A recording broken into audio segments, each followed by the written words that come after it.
Welcome to our Saturday Simulcast Tuesday edition with Brian Neubert, and we're going to be talking, obviously, Purdue men's basketball as the Boilermakers prepare for the Sweet 16 and their matchup with St. Peter's. Who would have thought that would be the case a couple of weeks ago? And I want to thank our sponsors. Our sponsor, the Union Club Hotel, and of course, the Union Club Hotel is home to the Boiler Up Bar, the 811 restaurant, and of course, the redone Union Club.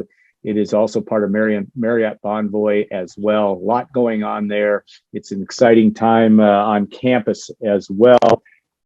One can only imagine what will be if the Boilermakers get to the Final Four. And that the Saturday simulcast, again, we were doing these on Tuesday, Brian, and maybe next week if Purdue makes it to the Final Four, we'll do it again on Tuesday. You've talked a lot about this. This has been an interesting journey, made more interesting by Purdue beating Texas on Sunday in a very hard-fought game. 48 hours later, or nearly 48 hours later, what's been your take of that, and where do you think the Boilermakers stand, so to speak, heading into Friday's matchup with St. Peter's? I think they're in a good spot because, I think for the better part of 6 weeks now, or ever since Ann Arbor, Purdue's been doing a pretty good job defensively. And I think you're now looking at a team here who, just doesn't have to outscore everyone in order to win. I think a lot went into Purdue's win over Texas, but I think Purdue won that game defensively more than anything, holding Texas to sub 40% shooting, forcing enough turnovers for that to have been an impactful element to the game, making them shoot a lot of jumpers. Had Texas not, shot better from three in the first half than they did, Purdue could have been up, pretty big at halftime. I think for Purdue to also have to scratch that one out at the end after Texas made its inevitable run, I think should have them feeling pretty good about themselves. Purdue finished that game off in fine fashion after the sort of weird set of circumstances that, they've had to stare down so often this season between the 4-point play right after they went up 10 and then the lane violation that kept the game at one possession at the end. I mean, it was like if you had to write a script for some sort of tragic comedy about that game unfolding in a way that wasn't how Purdue wanted it to go, a lane violation to wipe a point off the board to keep it at one possession there in the last couple seconds might have been part of it. But Purdue didn't flinch. And, obviously, Jaden Ivey made the biggest shot of the game. It's good to have a Jaden Ivey on your team at all times. That's obviously kind of goes without saying. He's a great player, and Travion Williams played great. And I think Purdue's obviously going to want to shoot better from three. Especially to start the game. Purdue made all the big ones again, but I think it would be ideal for them to get, now that they've got the defense in place. They've done an okay job taking care of the basketball in the NCAA tournament. Now, if you can just get all of the components of your offense kind of up and running here and, shoot to your percentage from the get-go from 3-point range, I think you're pretty formidable. Yeah. I couldn't help but have visions of crazy stuff like the Virginia game and just when exactly what you talked about, the 4-point play and the lane violation. But to Purdue's credit, and certainly having a Jaden Ivey gives you opportunities, as having a Carson Edwards in 2019 did for Purdue. What do you make of Matt Painter, at least from my perspective, watching pushing the right buttons, which it seemed he did? Caleb first came in, hit a huge three. Ethan Morton was big with the 2 threes that he hit, and the defensive job he did on Marcus Carr, and we well documented that Sasha Stefanovic struggled offensively. I mean, is this Matt Painter being just saying, I know what I need to do in certain situations, matchup driven, and how do you see this playing out as Purdue heads to Philadelphia in terms of rotations? Well, not to take anything away from Matt Painter, but I don't think that's Matt Painter pushing buttons as much as the fact that Matt Painter's got a bunch of good players and they played well. And that was kind of Caleb's first turn to come into the game. And, they obviously saw an area where Ethan Morton could help them. And to those guys' credit, they were ready to help. They did. That's part of the reason, experience helps you is the one thing about Caleb Furst is like the moment has never been too big for him. I mean, as a freshman, who's not the biggest personality or anything like that, the moment has never been too big for him. Well, it was like his third, fourth college game where he made that three against Carolina to help put that game away, and he ends up in the post-game press conference. He played pretty well in his first NCAA tournament game against Yale. Obviously, Yale is a different animal from Texas, but he didn't even hesitate to shoot that three. And a lot of freshmen probably would have curled up in the fetal position. I sure as hell would have it when I was 18 years old. Ethan Morton he's been ready all year. I mean, he has been ready to do whatever they need him to do. He has been sort of that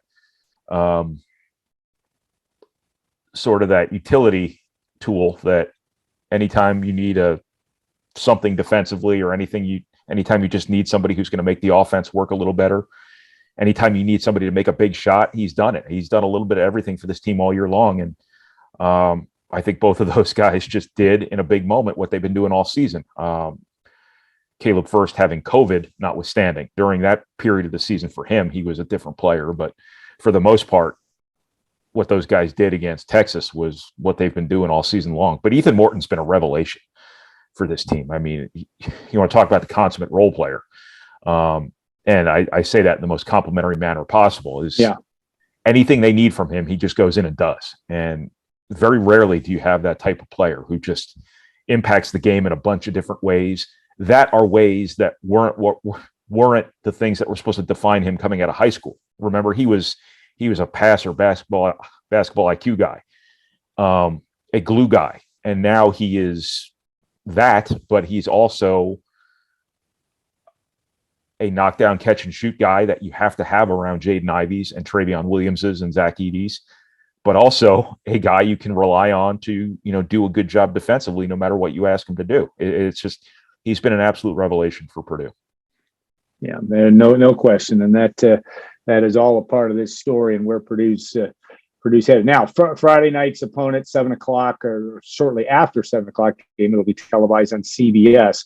Purdue will play St. Peter's. St. Peter's, one of just two, or now the third all-time, I guess I should say, 15 seed to make it to the Sweet 16. And originally, before we got on the air, so to speak, I said, well, most of the times the Sweet 16, that these number 15 seeds have fallen in the dust. Not that this has anything to do with this game, but Florida Gulf Coast in 2013 actually lost by 12 to Florida. Oral Roberts last year in the bubble got to play Arkansas and was only beaten by 2 points. That has nothing to do, I get, with Friday's game in St. Peter. St. Peter's obviously impressed by beating Kentucky and to Murray State as well. But, just looking at that and how Purdue's going to handle itself and maybe how not that you're an expert necessarily yet on St. Peter's, but what you might expect come Friday night when these two teams get together.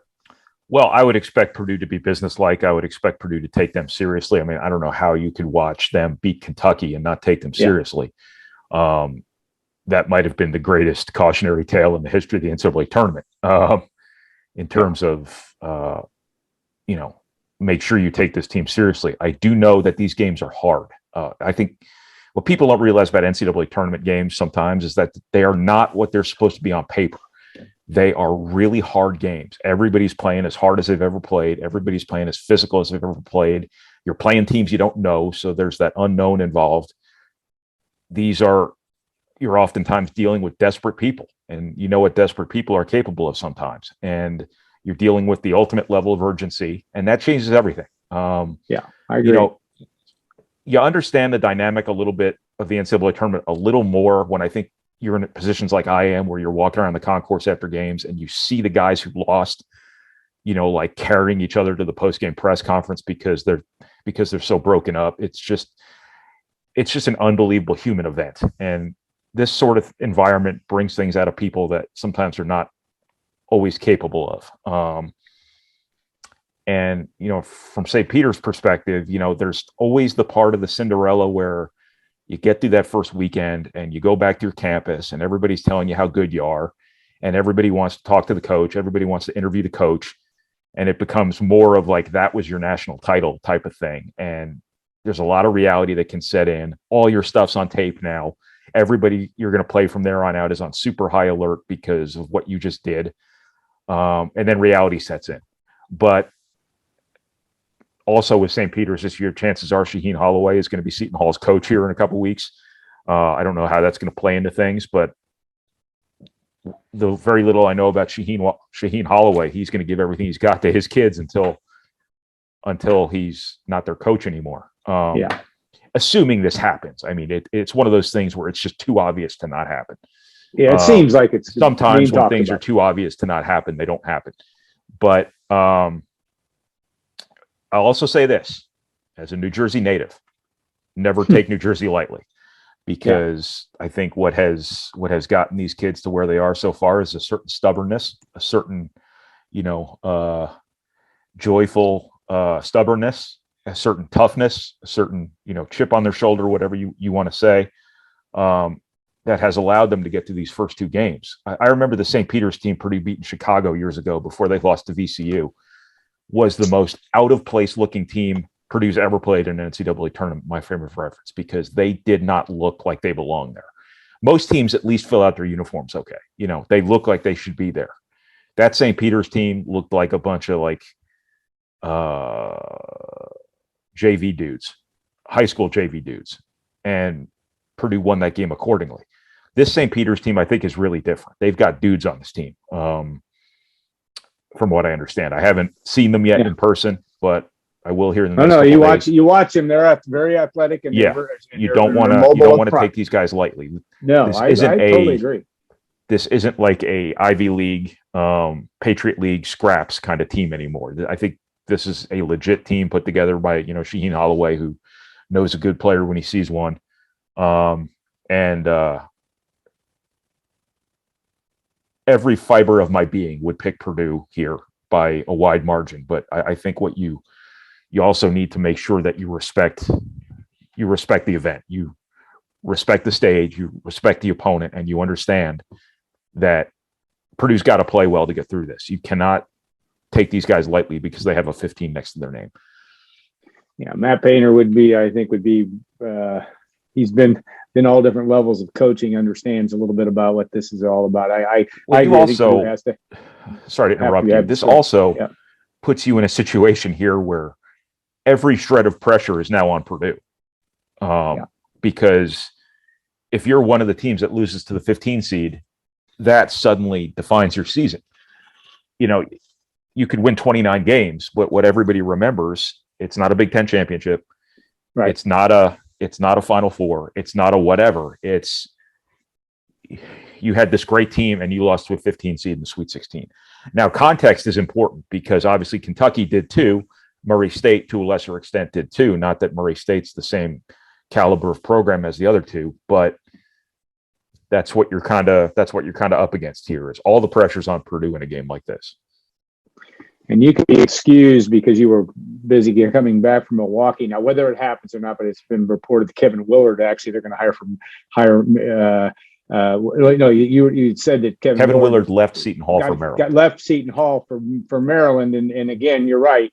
The St. Peter's coaching situation is in flux, but it will be something that will happen a couple weeks probably after the season. But I agree with you. That is the tough thing about these guys, and they don't look like they, at least against Kentucky, and whether Kentucky obviously didn't take them seriously enough, but that game, I did get a chance to watch a lot of that game, extremely hard fought. And that game got into overtime, and Kentucky made a couple of just really bad mistakes on the offensive end, and there it went. So it's going to be interesting from the St. Peter's. You're right, Purdue. You don't want to become the first team to ever lose a 15 seed in the Sweet 16, and I think that's a no-brainer to say the least. You look also at Purdue's play. Jaden Ivey obviously hit the biggest shots in Purdue NCAA Tournament annals, and maybe not the biggest, but in the final 2:45 of that game. Just talk about his play and the fact that how much he had to deal with in the first half when they were basically double teaming him, or at least doing a situation where they were not letting him catch the ball. He didn't even have a shot in the first half. Now he had some assists, obviously, but talk about where he is, and obviously he's that alpha guy that can get you to the Final Four. He showed that by making those 2 shots, but and then some. But where do you think that, is this going to take another level of his play to get Purdue to the next level, or how do you see him meshing in? Yeah. He didn't have an official field goal attempt in the first half, but he did get to the foul line. He did get to the rim at least once. Yeah. But what Texas was doing was they were basically just trapping the ball out of his hands. They were trying to steer him to the sideline. They were trying to trap him, just get the ball out of his hands. They did an okay job with that. Had Purdue made more threes, they started 1 of 10. I wonder if Texas would have had to come out of that a little bit, but obviously Purdue couldn't shoot him out of it. Purdue, Texas was willing to go 1-on-1 in the post against Travion Williams. Look how that went for them. And I think, some things opened up for other people because of what they were doing to Jaden Ivey. That being said, I thought Ivey had a couple of turnovers he'd like to have back in that first half, but I also think he made some great basketball plays too, because what you have been trying to get him to do all year, and he's done a pretty good job with it by and large, has been when there's 2 guys on you, when there's 3 guys on you, move the ball, because you have a guy over here who can make a shot. At the worst, you get the defense scrambling, you move the ball, somebody else gets a shot. I thought he did, for the most part, a good job with that in the first half. I can't remember who he set up. Oh, the one time he got free in the lane, too. He hit Caleb first for the foul. That was a really good read because he finally got free because he just turned the corner on the trap. Right. He flipped it on him, and he instead of trying to go up through the guy in front of him, he hit first for what would have been a dunk had the Texas guy not been able to foul him. He hits Ethan Morton for the 3. Right. In the second half, I just thought he got loose a couple times. Give credit to Mason Gillis for that one possession he stole back that got him the dunk. And then when it was time to win the game, he won the game. I think he's got that gene in him where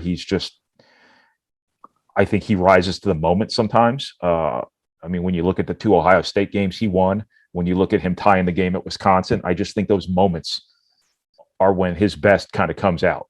And to do that, you have to want the ball. You have to want to be the guy who's taking that shot, and he sure as hell does.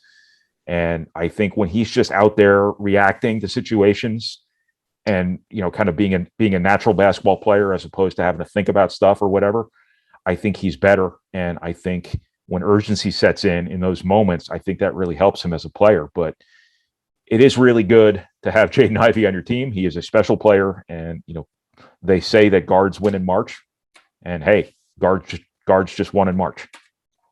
Yeah, and I thought Matt Painter did a good job with an adjustment too to make put the ball in his hands a little bit earlier, or let him bring the ball up the court, which he does in the second half when they weren't letting him catch for a while. Well, that was on the 3. Important. I'm guessing that they wanted him to get to the rim, because when you see how they brought up Travion Williams to show the screen, oftentimes you don't want to bring a second defender into his airspace. So they brought up Williams to show the screen, and then they bailed him to kind of ISO Ivey. So they got what they wanted. They just wanted him out in space 1-on-1 with Courtney Ramey, and whether that was getting to the rim or whether that was pulling up to the 3, I'm guessing they probably wanted him getting to the rim, but much like the Ohio State game last year. Very similar. You just kind of ride the lightning in situations like that when you have a player like him. Yeah, and it worked. And then some. And we mentioned a little bit about Sasha Stefanovic and what he means to this team. His shooting has been well documented, his struggles making threes. You've been pretty clear in your analysis and writings that he is a huge for this team, and Matt Painter's not going to go real far away from him. His minutes did dip a little bit. He only played 28 minutes against Texas. But how do you view that situation, and what do you see going forward in not only against St. Peter's, but if Purdue can get to the Elite Eight? Well, that was a defensive thing in the second half. I think they just wanted Ethan Morton on the floor, and somebody had to come off to get Ethan Morton on the floor.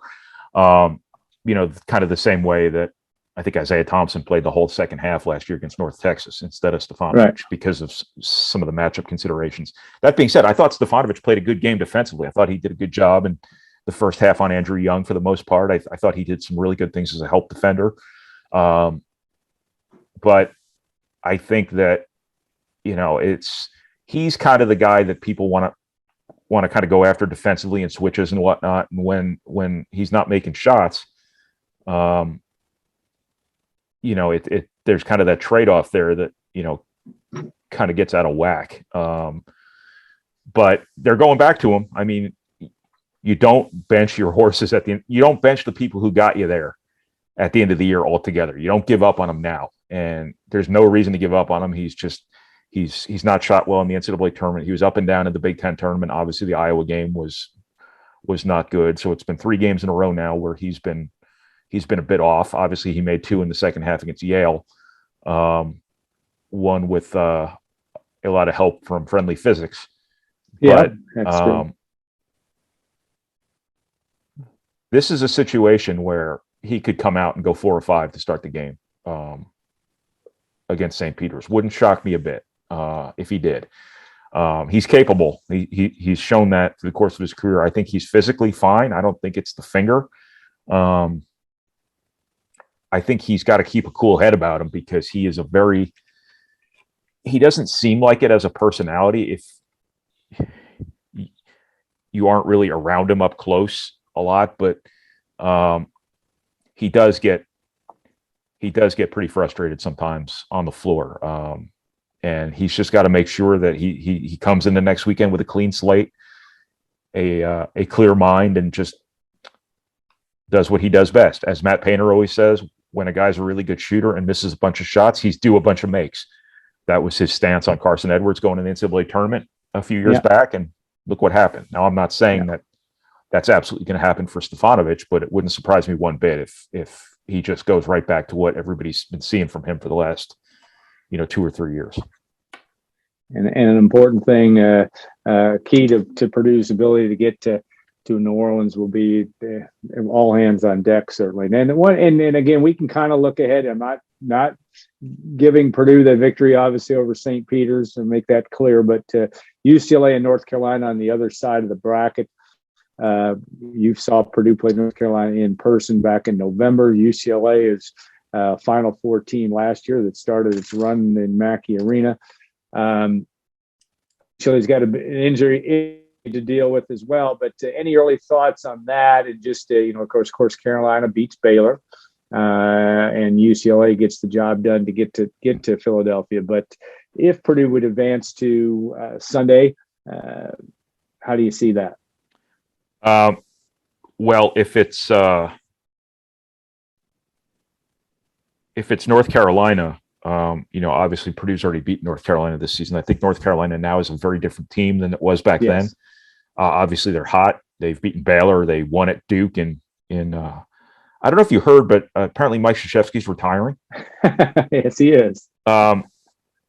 Obviously North Carolina is a very different team now than they were back in November. I think Purdue's a very different team than it was in November. I think Purdue's guarding people now, and I don't think it was in November. So that track meet that you saw in Connecticut many, many months ago, I think would be a little bit less of a track meet. UCLA, I know they really guard you. And the one thing I said about Purdue's NCAA tournament draw was that it doesn't matter who you play, because you're going to have to beat great teams anyway to get to where you want to go. But the longer you can stay away from the really elite defensive teams, the better. But they just beat Texas. I think Texas is pretty good. I think that style is a challenge for Purdue, so I wouldn't be afraid of them either. I think I said all season long that I thought Purdue maybe could be a better NCAA tournament team than they were a Big Ten style of basketball team, because they have talent. They can really score. It's just their problem in Big Ten play was when some of those things didn't click at an optimal level. Yeah, their ability to take care of the basketball, their ability to defend at a level that typically wins in Big Ten play wasn't up to par. But now, all of the teams that won Big Ten style, all of those teams that were equipped to beat you 58-52, who took care of the basketball, who guarded you, The Wisconsins, the Indianas, the Michigan States. Where are they now? They're all at home. It's just the two teams with the talent, Purdue and Michigan, the two teams that were supposed to be here from the outset. So I don't know if that says anything about Purdue's chances moving forward, but I don't think there's anybody in the country, and I'm not excluding Gonzaga from that. I'm not excluding anyone from this, that if Purdue takes care of the basketball, Purdue makes shots, and Purdue guards the way it's been guarding the last 6 weeks, I don't think there's anybody they can't beat. I'm not saying they would, but I don't think there's anybody they should be afraid of. I would agree. Purdue beat North Carolina 93-84 back on November the 20th, I believe it was. Sasha Stefanovic with 23 points, Jaden Ivey with 22 in that game at the Mohegan Sun.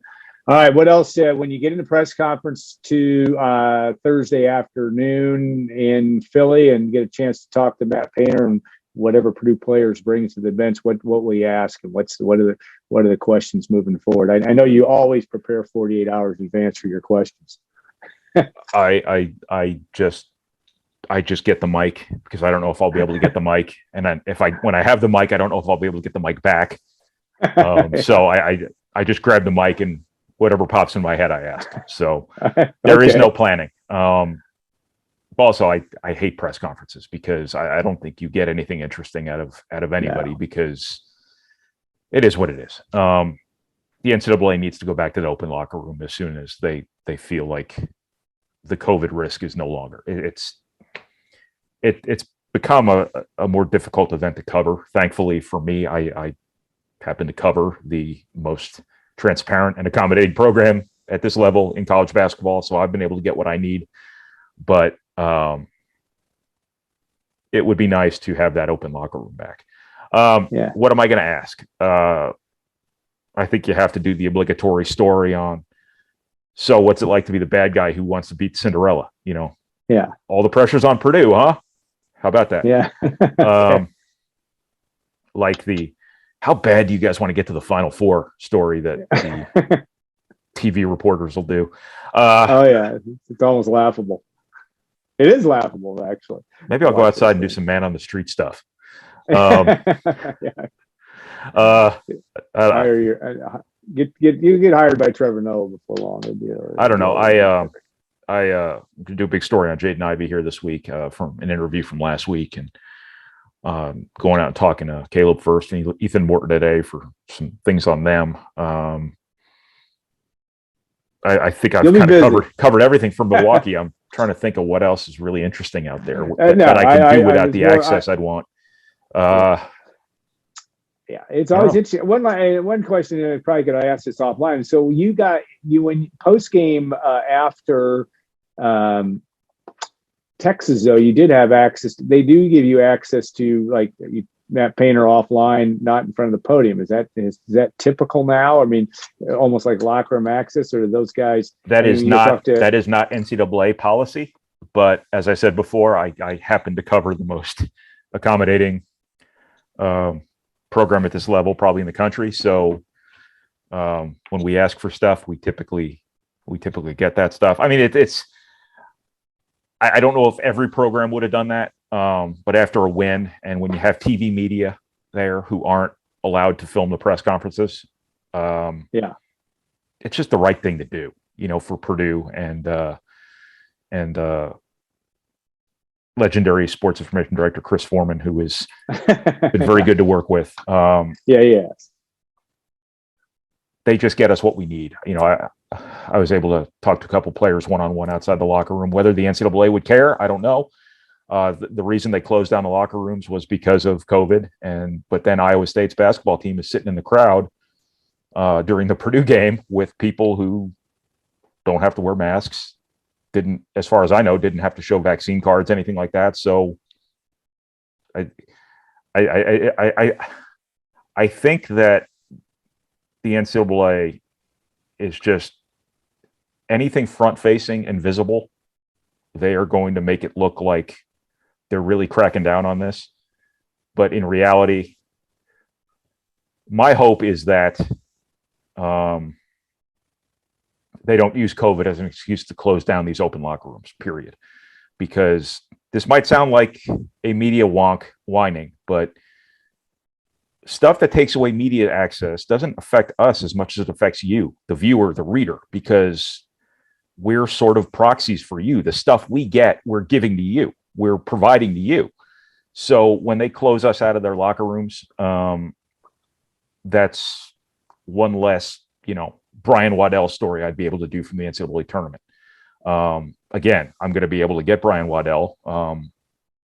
But the thing about that open locker room is you could just be in there for 30 minutes and you could just go around and talk to a bunch of different people about a bunch of different stuff. And they're much more accommodating. They're much more interesting one-on-one in person than they are up in front of 30 people they don't know, with their coach sitting next to them with these lights shining in their eyes, knowing that everything they say is being broadcast coast to coast. So they're maybe a little extra guarded. That's why, like, anytime anybody says anything interesting, it's like news.